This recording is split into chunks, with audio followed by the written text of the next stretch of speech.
Hi all, in this video we are going to cover why and when do we use before context in triggers. So let's understand it with a real-time example. Right now I have this contact with lead source equals to web. I want that if I'm inserting a contact and if my lead source equals to web, I want the same value to be populated inside the description field as well. Now for this I am going to use before triggers. But before even that, there are two ways to insert that record, right? So I have this record, I'm trying to insert it to the Salesforce org. So let's understand it with this example that I have this contact record and I have my own Salesforce org, right? Sorry for my drawing, but yeah, this is the Salesforce org and I'm trying to insert the data inside the Salesforce. So what I'm trying to do is I'm trying to insert this record inside the Salesforce org. Now, if lead source equals to web, what I want that the description should also be populated to web. Now there are two ways to do it. One is that after the record is inserted inside the Salesforce app, and one is before the record is inserted to the Salesforce app. Now what do I mean by that is, let's say this is the contact record that I have, and if lead source equals to web, I'm inserting the record inside the Salesforce app.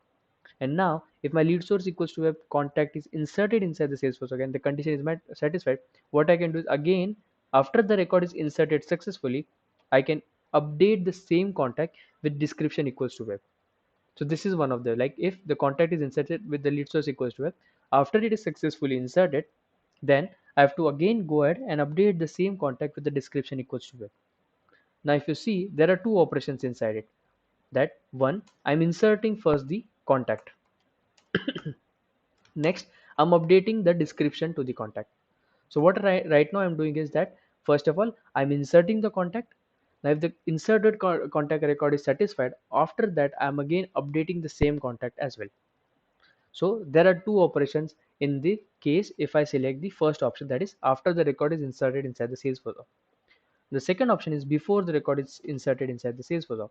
Now, what does this before the record is inserted in Salesforce org means? That even before inserting the sales, just before inserting the Salesforce org, just check whether the lead source is web. Okay, if the lead source is web, then just populate the value of description equals to web. So even before inserting the record, you can see whether the lead source is web, and if it is so, just add the value of description as web and let it insert as it was. So what's going to happen is that, what you're going to do is that, basically in this is that you are going to check if lead source is web.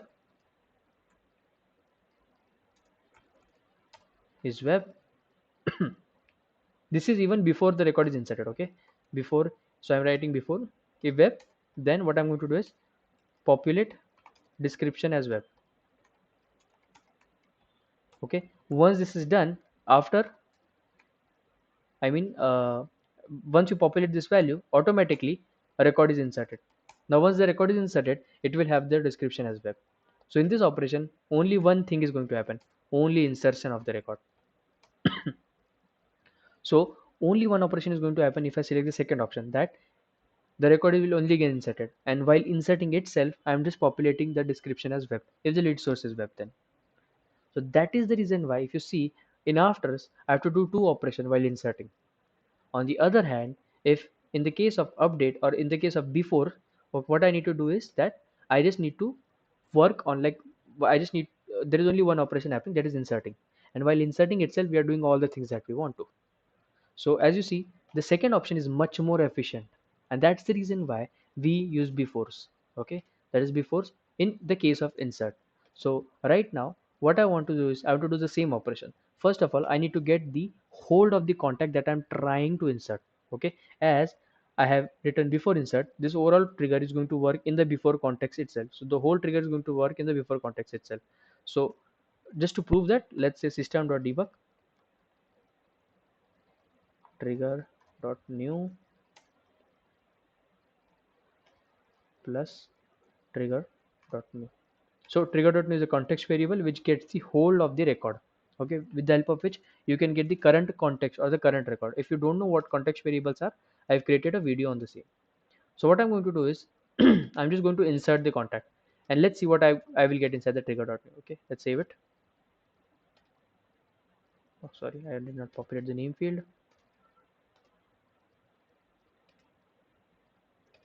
If you see, logs are generated, and let's check out the logs as well.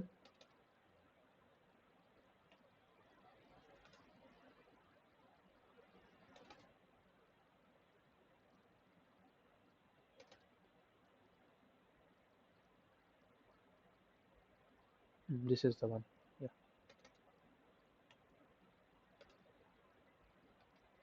Let's debug it out. And if you see, this is the trigger.new that I've got. I'll remove all these things. If you see right now, the trigger.new that I've got, it has id equals to null. This means id is generated once the record is inserted, right? After the record is inserted, only then the id is generated. Now in this trigger.new, I don't have the id. This means the trigger.new that is working in the before context, right? The trigger.new that you can see is working in the before context. So this is giving me the record which is even before inserting. Even before the record is inserted, I'm getting the access of that record using trigger.new in before context. Okay, so trigger.new is returning me the value of the contact which is not yet inserted. So over here itself, I can check whether the lead or the lead source of the contact is web. Now trigger.new is going to return the value in the form of list. If you don't know how it is, but it returns the data in the form of list. It does not return only one value. I've explained the same inside the context variables video. So I'm just going to create a method public void, or let's say public void my method. Let's name it as my method. And then in this, what I'm going to do is, as trigger.new is going to return me multiple records. So first I'm going to use contact c trigger.new. So what's going to happen is trigger.new is going to return me all the contacts that are yet to be inserted. Okay, and it's going to return me the list of the contact. Hence I'm using the loop so that I can get one contact each one by one. Now once the lead source of the contact is web, I'm just going to check if the c.lead source equals to web. And if it is so, all I'm going to do is, like the record is yet to be inserted, I'm just going to populate the description as web. That's it. Let's check whether we can remove it the method or not. I don't think so we can do it. Oh, we can do it. Fine. So you can write the code even without the method. So that's the cool thing about triggers. Okay, now let's try it out. Okay, let's try it out. Now I'm going to insert a contact with lead source equals to web.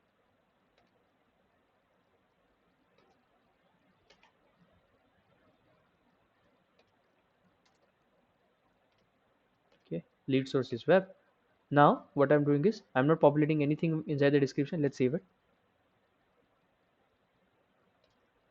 Now you can see the lead source was web, lead source is web, and even the lead source was web, the description also got web. So you see that if the lead source was web and description is also web, I have achieved it using the before insert. So this is all good about before insert, but what in the case of updates? What do we do in the case of updates? Why do we use before updates in the case if I'm going to update the same record itself? So let's understand it again with the real-time example. Let's say I'm going to update a contact. Okay, right now forget about the insert. We are going to only talk about the updates. So I'm updating the contact, right? I'm updating the contact. Let's say if I update the contact, like if the lead source equals to web, what I want to do is, if lead source is web, the description should also get populated to web. So I update the contact with lead source equals to web, and then what it's going to do is, it's going to get saved inside the record, inside the Salesforce. And as soon as it is saved, what we will do is, we will again update the same contact with the description equals to web. Okay, what we are doing with leads, when the lead source is web, we are inserting the contact, updating the contact, and it is saved to the database. And as soon as it is saved, what we want to do is, we want to populate the description as well, right? So we are going to populate the description equals to web. But what it's going to happen is, again, as description is equals to web, I'm populating the description equals to web. Then what it's going to do is, it's again going to match the condition whether the resource was web or not. Again the same contact will again get updated, again the description will get updated, again the contact will get updated, again the description will get updated. So you will be in the loop itself. Okay, and you will exhaust all the limits and it will fail. So that's the reason why we do not use after updates. Okay, because after updates, things after updates works like once the record is updated successfully in the Salesforce. Once the record is updated in successfully in Salesforce, after that you are updating the description again. And as the description is getting updated, but your lead source was also web, so again the contact will again get updated. Hence, if you use after updates in this scenario, that's where the overall thing is going to fail. Now, if you use before updates, on the other hand, before updates, again, you're doing the same thing in the before updates. What you're doing is, even before the record is getting updated successfully, you're just populating the value of description as well. So it's not going to create any problem. So I'm going to use before update as well over here, and just so that my code should run in the before context only for this particular code. Let's say if I have after updates and after all these things as well, after insert as well, I want this code to run in before context only. So what I can do is I can use another context variable if trigger dot is before. I think so I've used three G's. Yeah. So now what's going to happen is that this particular part of the code, it's going to run in only before context. Even though I have after and all that stuff over here, it's going to only run in the before context. So before means it's going to run in the before insert and before update as well. So if you see, I'm not inserting or updating anything, because when the record is getting inserted, I'm just adding the value to it and let it get inserted itself. So that's why I do not use any DML statement over here, insert or update or delete. I'm not using anything of that, because even before the record is inserting, I'm just adding the value to the description and I'm letting them insert on its own or update on its own. So this is what the brief idea about the before's context or the before events in triggers is. If you found this video helpful, I request you to please like this video and subscribe to my channel.